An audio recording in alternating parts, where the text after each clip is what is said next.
Good afternoon, everyone. Start with some brief comments. I would like to begin by reiterating our condolences to the families of those who were killed by Hamas terrorist attacks against Israel, including the 14 American citizens who we know have died. The department is actively engaging with the families of those U.S. citizens. None of us can imagine the grief that they are feeling today, and we are doing everything we can in our power to offer them all appropriate consular assistance. I also want to talk about Secretary Blinken's efforts over the past 4 days since Hamas launched its initial terrorist attacks against Israel, which have been focused on 3 key priorities. First and foremost, the Secretary has been engaged with our Israeli partners to ensure that Israel has everything that it needs to defend itself. Both President Biden and Secretary Blinken have made clear that we stand ready to offer all appropriate means of support to the government and people of Israel. The first tranche of security assistance is on its way and will arrive in the coming days, and more will follow. Second, the Secretary has been working the phones with his foreign counterparts to ensure that anyone who has lines of communication with parties hostile to Israel should use those channels to say that now is not the time to take advantage of this situation. The President has made that point clearly and forcefully, and is one that Secretary Blinken has reiterated in his calls with leaders in the region.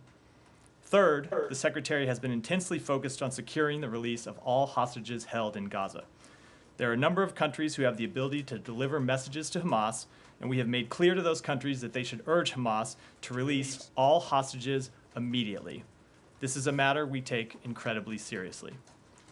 Finally, I'd like to announce that Secretary Blinken is traveling to Israel in the coming days to engage our Israeli partners directly about the situation on the ground and how we can continue to best support them in their fight against the terrorists who launched these horrific attacks.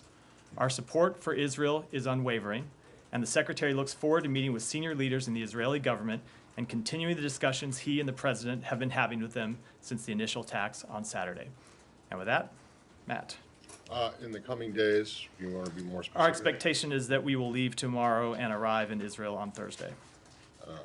Okay, and is he going to go anywhere else? I don't have announcements to make. This is a trip we're still putting together at the time, but we'll may have further announcements on that later this afternoon. All right, and then so Jake Sullivan at the White House just said there are roughly 20 Americans missing.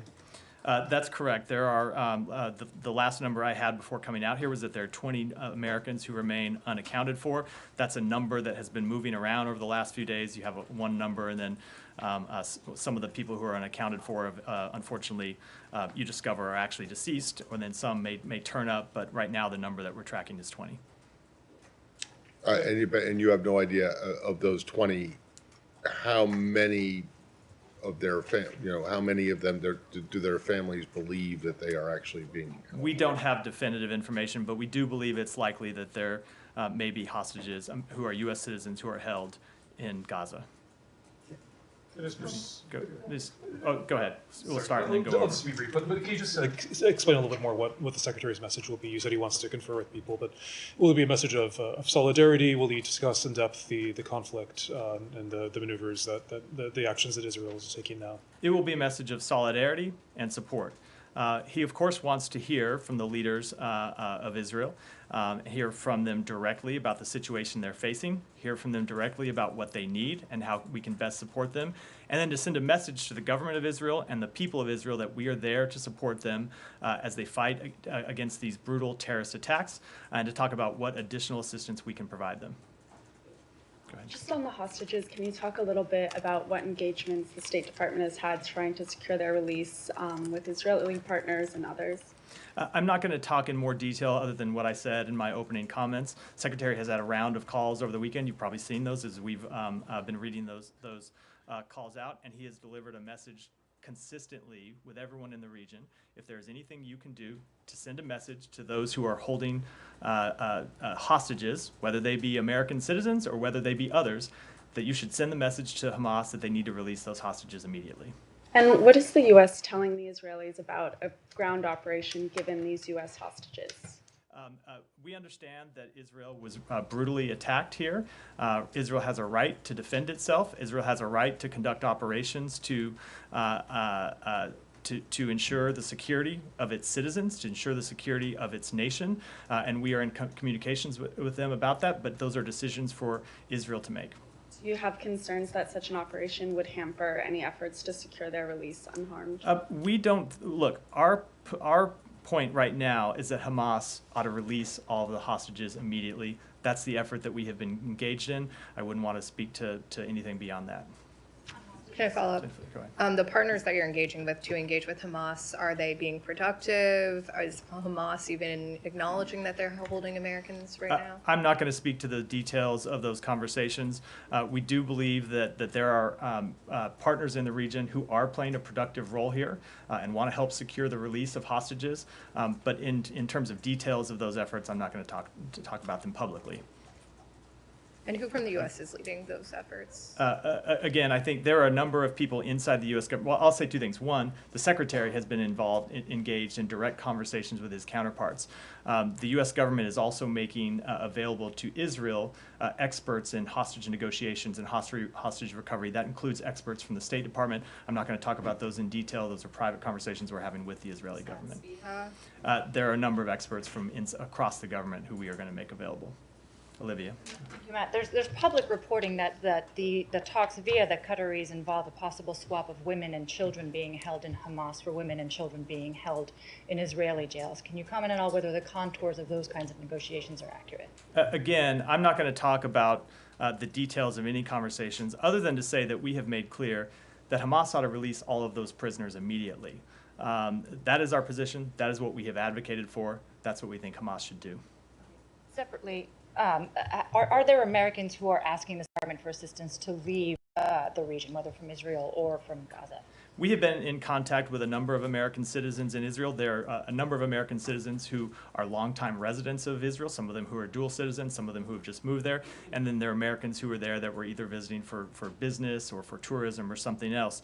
And we have been in contact with a number of Americans through our embassy there, some who we have helped facilitate travel to depart the country. The airport is still open. There are flights that are getting out of the airport in Tel Aviv. And so we encourage people to make to try to avail themselves of those options. We have also been in conversations with various carriers to encourage them to consider resuming travel in and out of Israel, and we'll continue to do that. Hold on. Did you have another one? Or? I do have a few more on the region. I mean, American officials, to include the secretary, have said that there's no direct evidence linking Iran to this specific Hamas-led attack. First, is there any update on that assessment? And then second, can you elaborate a bit on what the U.S. would consider direct involvement by the Iranians? So we do not have any information to suggest that Iran either directed or orchestrated these attacks by Hamas. Iran likely knew that Hamas was planning operations against Israel, but without the precise timing or scope of what occurred. Iran has, of course, long supported Hamas with material and financial support, but we have not yet seen anything to suggest that they supported or were behind this current attack. But our experience in these matters tell us that it's premature to draw any final conclusions about this issue. We'll be looking at additional intelligence in the coming weeks and days to inform our thinking on this issue, including whether at least there were some in the Iranian system who either had a clear sense of what was coming or even contributed to aspects of the planning. If you'll allow me one more.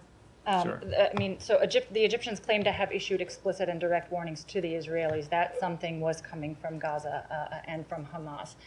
Does the U.S. have independent knowledge of any of those warnings, either being issued to Israel or receiving them directly from the Egyptians themselves? I will let Israel speak to any conversations they had with Egypt. Go ahead, Shannon. Thank you. Back to Iran. Looking at how if the regime had direct knowledge of an attack, the timing of it, how much does that matter to the administration, given what you note, the material support, the military support, the millions of dollars that have been funneling into this organization, Hamas? So I will say that first of all, I wouldn't want to get ahead of what this assessment may ultimately find. We are in the early days after these attacks. Our first focus has been on helping Israel respond to these attacks, but we will continue to examine all intelligence and collect new intelligence, collect new information, talk with our Israeli partners about anything that they find. But I will say, as we have made clear, that Iran has long supported Hamas. Hamas would not be what it is today without the financial and material backing that they have gotten from Iran. So yes, we very much do believe that Iran is at least complicit in these attacks, even if we do not yet have any evidence to show that they directed or orchestrated them.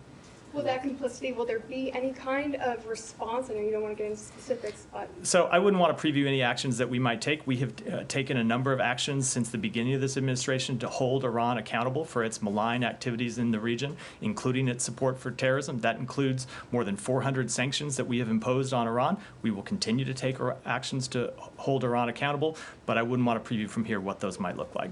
Follow up on that.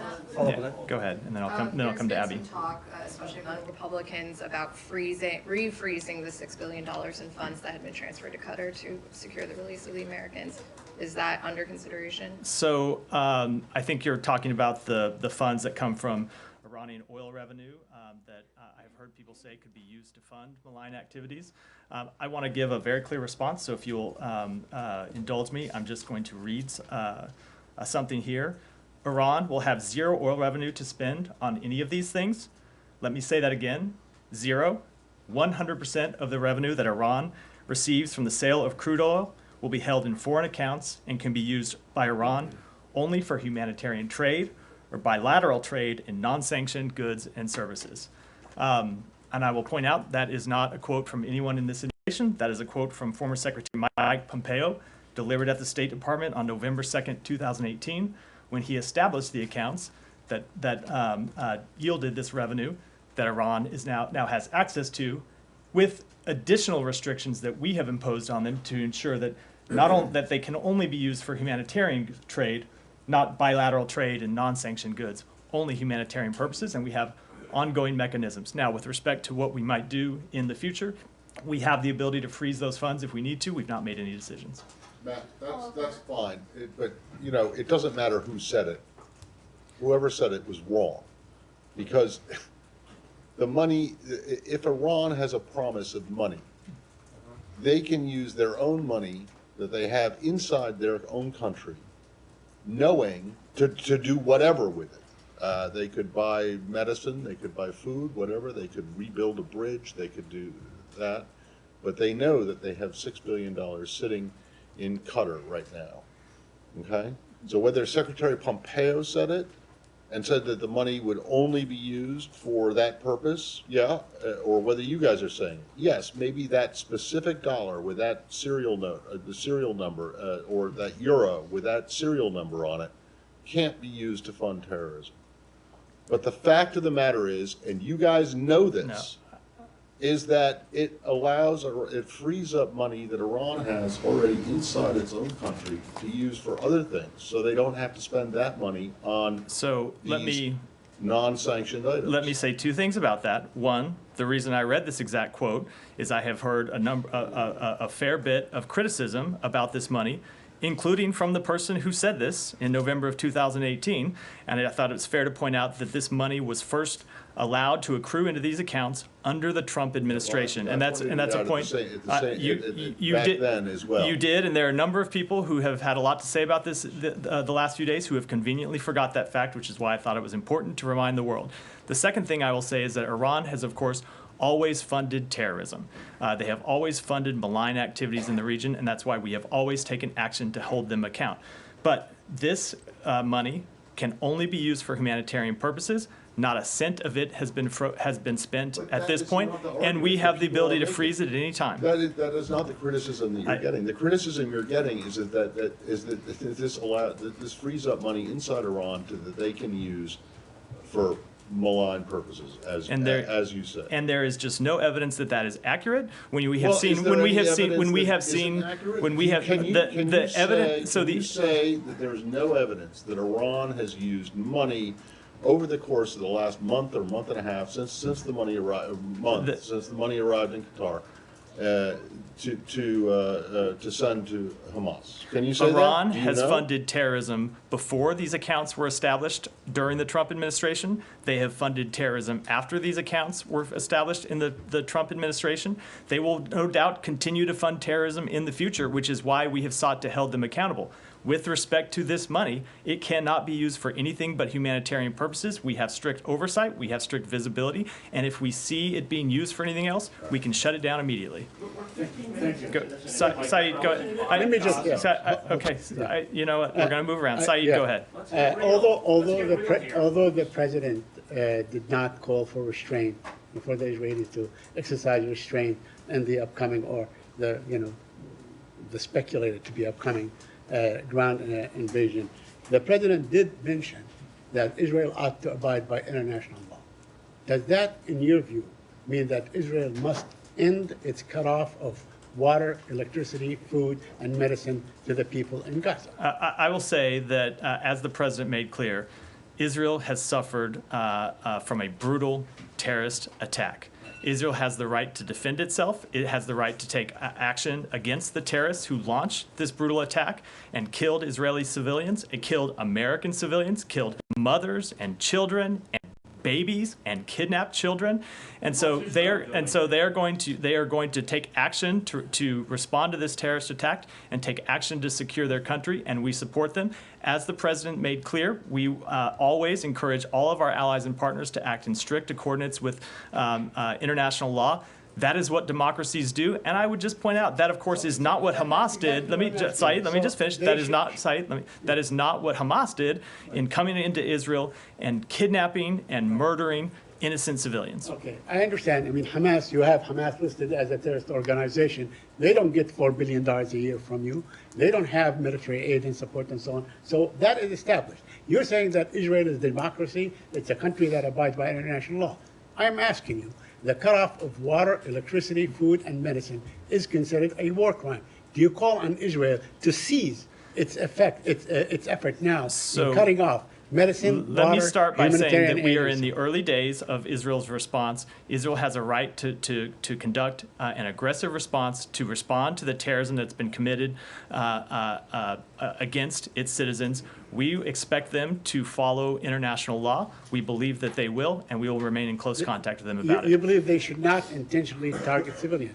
That's one. Second, do you have any idea on the number of Palestinians killed by Israel in the last 4 days? I have seen public reports. What are these? I am not going to speak to Are they in the hundreds?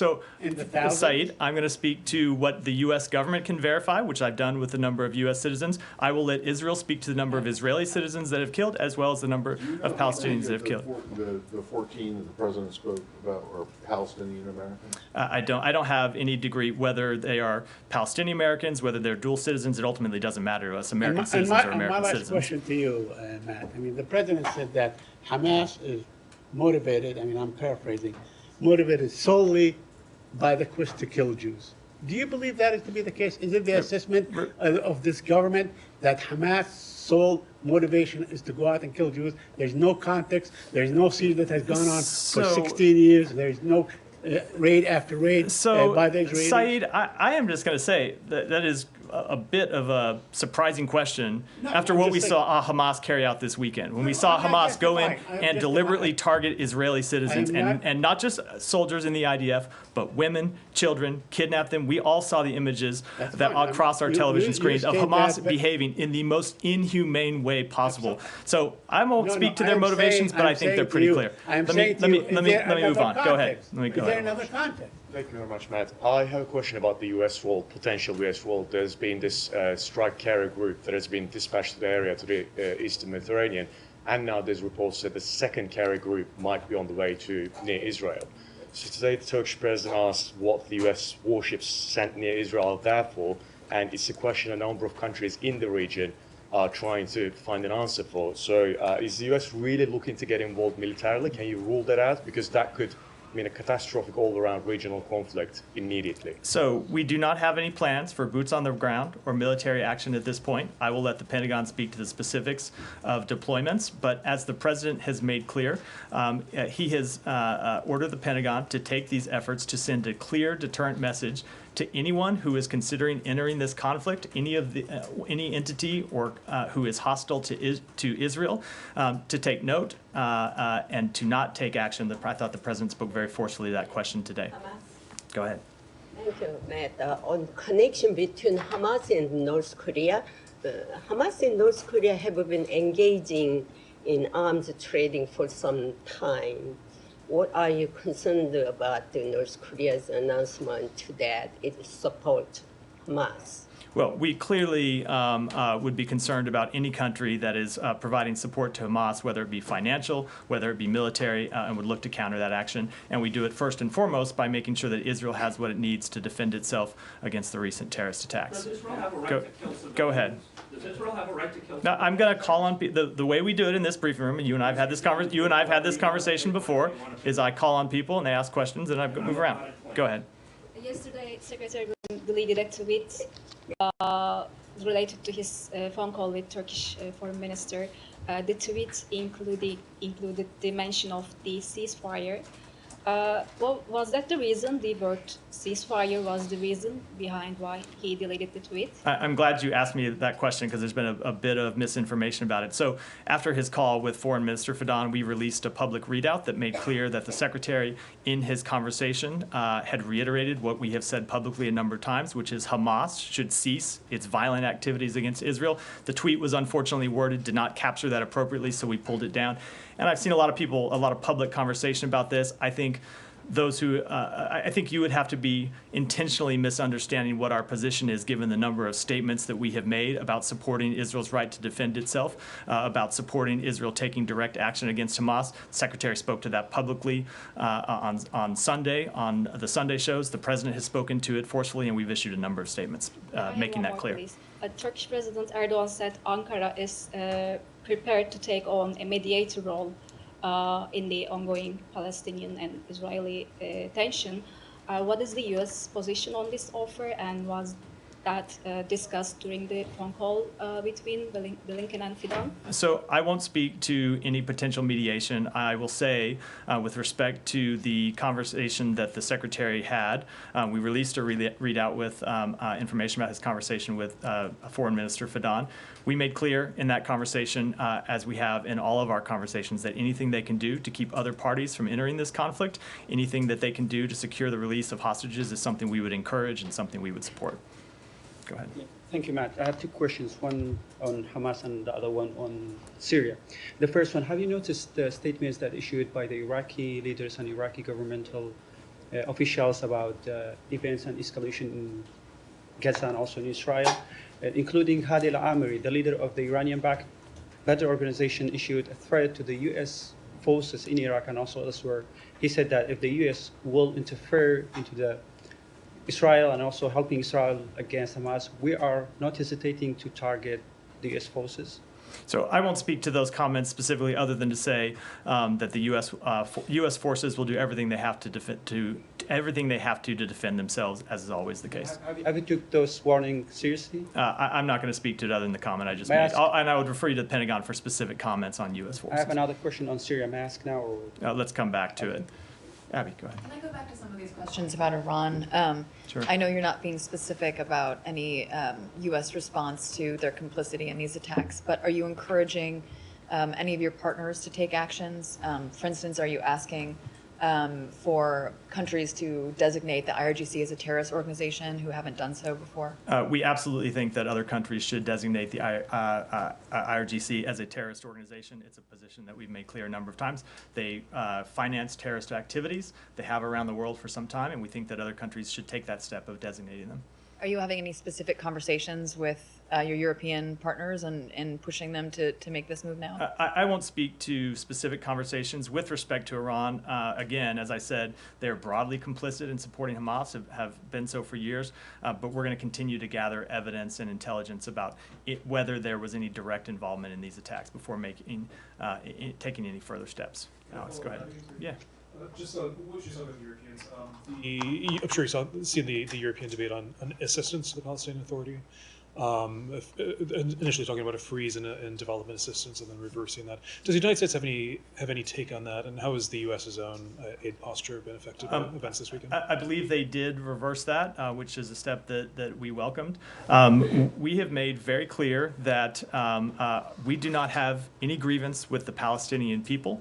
As I have said from this podium a number of times, we support steps that improve the livelihoods, improve the dignity of the Palestinian people, and we supply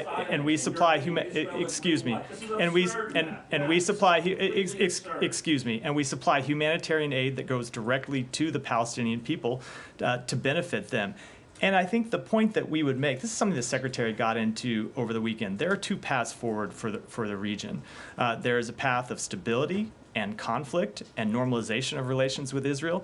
And then there is a path of death and destruction. And it is Hamas that favors that path of death and destruction. We do not have any quarrel with the Palestinian people, which is why we think it's important to continue to provide humanitarian aid that directly benefits them, not the terrorists who ultimately are going to be responsible for the loss of many Palestinian lives. But Israel is You know what? I'm gonna ask that we. This room is not a debating session. It's questions and answers. Go ahead. Thank you, Matthew.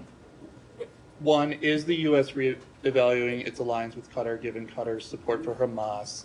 And I want to follow up on Vivian's question about U.S. citizens. So U.S. citizens are having difficulty getting out of Israel. On a personal note, a friend of mine and his wife and two of their friends are trying to get out. They filled out some State Department form and haven't heard back. So what advice do you have for U.S. citizens like them?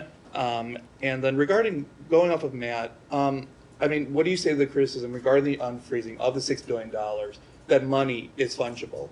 So I will say that I already answered the question about money being fungible in great detail, I think, with Matt. I can repeat it again, but that probably isn't productive for any of us. I will say, give me the first question again. I got the second one, but...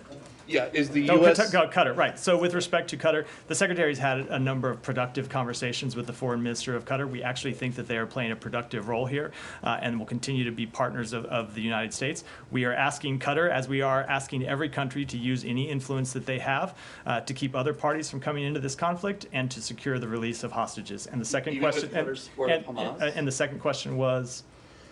Second question is, U.S. citizens are having difficulty getting out. Look, we understand that there are a number of American citizens who want to leave Israel, and that currently it may be that there aren't enough available flights because some carriers have suspended travel. As I said, we have been in discussions with carriers urging them to consider whether they want to resume travel. There are still flights that are making it out of Israel, some El Al flights, other flights operated by carriers in the region, and so we would encourage U.S. citizens to try to take advantage of those flights or other routes out of. And if they do contact the embassy, we will seek to facilitate travel with any information that we have that can be helpful. Just a quick one last one. Yeah. Does the United States believe that the war between Israel and Hamas will be long? I'm not going to speculate about the future. Alex, go ahead, and I'll come to you next. Thank you very much. I have the question about, and thank you, Matt. Why has the Palestinian Authority leader Abbas not condemned the genocide against Israel, and what does that indicate? And I have a follow-up. So I will let every leader speak to themselves about why they make the statements they do or don't make, but we have been clear about the horrific, violent attacks that were committed against Israel this weekend. We've made clear what the United States position is on that matter, and we'll continue to do so. Okay, secondly, how is the Palestinian Authority's official policy of pay to slay any different from what Hamas did on October 7th? So I will say that we oppose that policy, and with respect to the aid that we provide through humanitarian organizations to the region, we comply fully with the Taylor Force Act that prevents any U.S. funds from being used in that regard. Alex, go ahead. Thanks, Matt. Anything you can tell us about perceived Russian involvement, given Russian connections with Hamas? I don't have any evidence of that to speak to at this moment. Can you speak to some of the efforts on your end to figure out why everyone was so blindsided, Israel and the US? Look, I think there will be a time to look at those kind of questions about intelligence. I'm sure that the Israeli government will take that very seriously. But I believe that their focus right now is responding to these attacks. Our focus right now is helping support them as they respond to those attacks and getting them the security assistance they need to do so effectively. And that's our focus right now. There will be a time to answer those questions. If you allow me just one more, if I may. Given everything you have told us, that you know that Iran knew this was coming, at what point I don't believe that's exactly what I said, but yeah, I'm just given the suggestions coming from the Hill. At what point the administration will be open to reconsidering to reverse course on Iran? Are you waiting for other shoes to drop, or is there any active I don't know what you mean by reverse course or on Iran. As I've said, we've imposed more than 400 sanctions on Iran since the beginning of this administration, precisely because we've seen their support for terrorism. We've seen the way they've added conflict and instability to the region. We will continue to hold them accountable for those actions. You just can't come back to me later. Yeah, go ahead, and then we'll.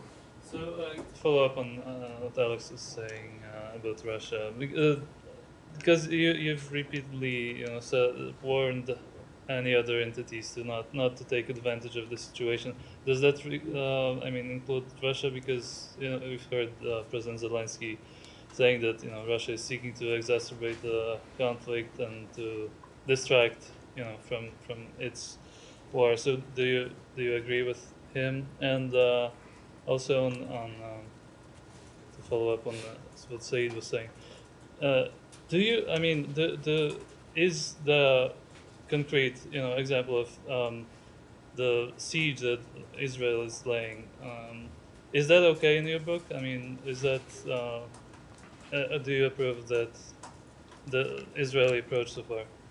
I will say, with respect to the first question, that the president was quite clear on Saturday when he spoke to this, and he was quite clear when he spoke to this question earlier today, that no one hostile to Israel should look to this moment to take advantage of the current conflict. And I don't have anything to add to elaborate to that question.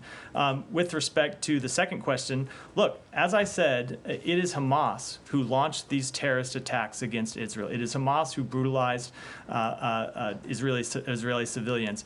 Israel has every right to respond forcefully to these attacks. It is what any country would do if they saw children being dragged away as hostages, if they saw children being slaughtered, if they saw people that were a music festival being gunned down en masse. Any country would respond forcefully. We support Israel's right to do it. We think it's appropriate to do it. They have to be able to defend and secure their country. Any country would lay a siege? Go ahead. Thank you. Ghazi Hamid, a Hamas spokesman, meanwhile told the BBC that the group had direct backing for the attack on Israel from Iran. Do you want to comment on it? We have seen those quotes. We don't have any independent information to verify that. If another Iranian proxy on the region gonna join this battlefield with Israel, what will be reaction? I'm not going to speak to hypotheticals, but the message that we have delivered very clearly from the president on down is that no entity hostile to Iran should consider entering this conflict. Go ahead. Yeah, in March, you condemned Israel's finance minister, Bezalel Smotrich, for calling for wiping the Palestinian village of Huwara off the map. This week, we've heard the defense minister of Israel, Yoav Gallant, declare that he's fighting human animals in Gaza as Israel cuts off the gas, the water, and the electricity. We've heard Benjamin Netanyahu, the prime minister, declare that all hiding places will be turned to rubble in a besieged coastal enclave where there are 1 million children. We've heard Ariel Kalner, who is a member of Knesset from the ruling Likud party, call for a Nakba 2.0, which is essentially a call for genocide and the ethnic cleansing of Palestinians as 850 are dead in Gaza. So what do you think of that rhetoric in light of your previous condemnation? Let me say a few things about that. Number one, we expect, as we said, that Israel will conduct its operations in accordance with international law. Number two, there are going to be a number of statements made over the course of this conflict, and when we have disagreements with them, we will make those known privately. Number three, though, let me just speak to this. Number three, some of the questions I'm getting today do seem to ignore the fact that Israel just had hundreds of its citizens killed, people who were taken hostage, and pretend that Israel shouldn't be able to conduct any kind of. Let me just say, because Palestinian children have been killed? Do you acknowledge that? Will you even acknowledge that? Let me finish. 80 Palestinian children killed you know this what? week? Again, babies. Do you acknowledge that? You asked a question. I will answer the question. Okay, that's my question. So I'm going to start by answering the previous question that was interrupted. I will say some of the questions seem to pretend that Israel should not be able to conduct operations to defend itself and hold accountable the terrorists who killed civilians. That is not Israel's policy. That is not our policy. It is something that we vehemently disagree with. Israel has the right to secure its country the way any country does. It has the right to defend itself against terrorism. It has the right to hold terrorists accountable.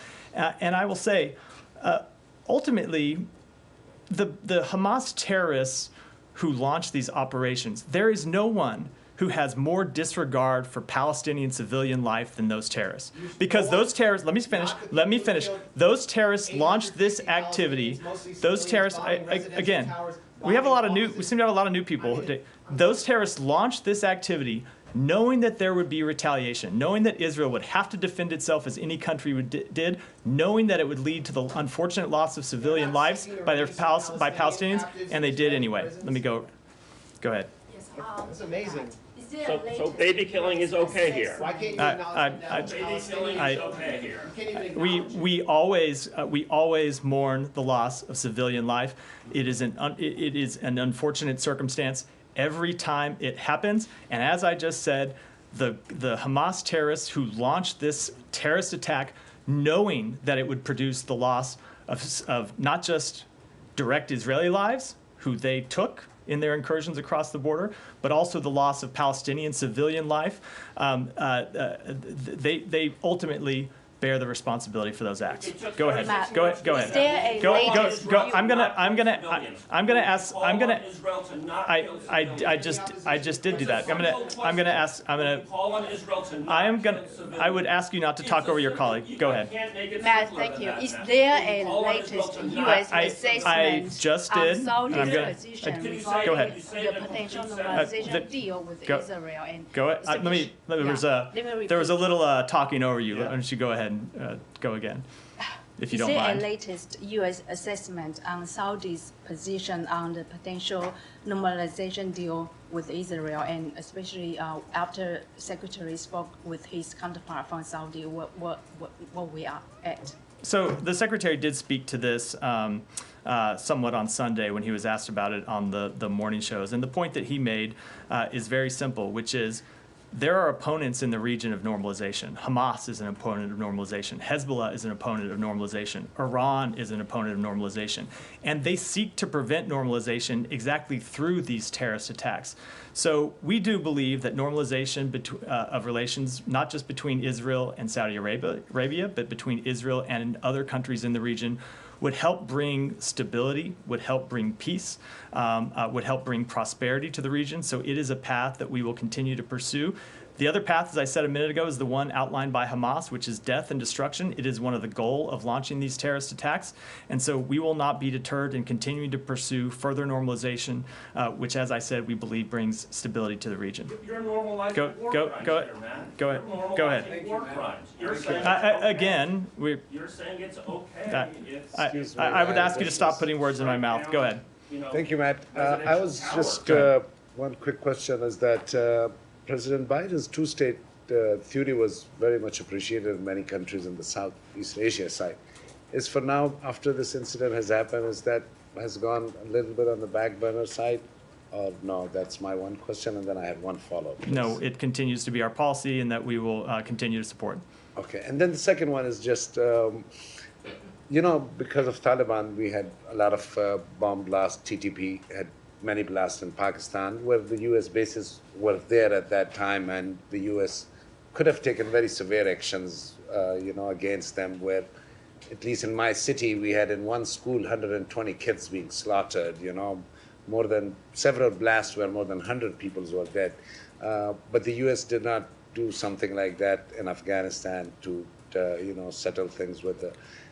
Don't you think because of U.S. not condemning these things, at least the humanitarian part of the U.S. impression, at least around the world, is going like, don't you think for the humanitarian there should be a little I would softer... say that we always condemn acts of terrorism anywhere that they occur in the world.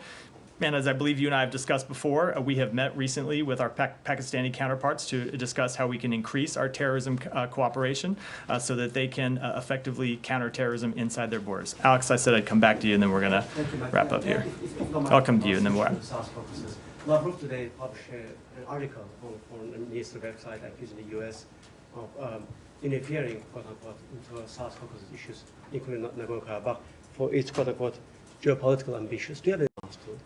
Well, that's absolutely not true. Our only goal in the South Caucasus, in the relationship between Armenia and Azerbaijan, is to ensure a lasting peace and stability, and of course to ensure that the humanitarian needs and rights of the people of Nagorno-Karabakh are protected. And as you know, senior advisor Bono is in the region. He met with Azerbaijan officials. Any redoubt on that? And also, secondly, U.S. Embassy to Yerevan was involved into Persian medical evacuation. Any details about I would refer you to the embassy for any further details on that question. And no, I don't have specific readouts of Special Envoy Bono's conversations. Go ahead, and then we'll wrap. Yeah.